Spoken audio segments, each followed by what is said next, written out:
سبحان اللہ الحمد للہ اللہ اکبر۔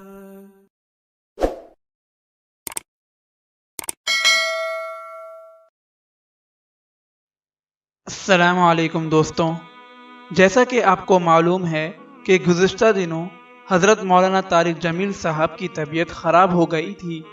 ان کو سانس لینے میں دشواری ہو رہی تھی اور آکسیجن لیول کم ہو گیا تھا، جس پر یہ ہسپتال گئے۔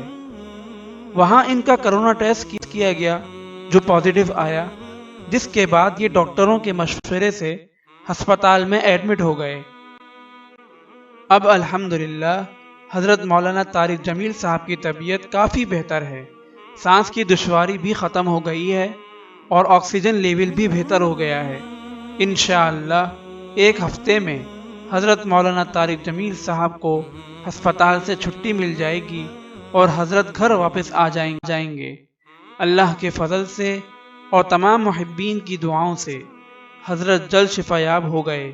شکر الحمدللہ۔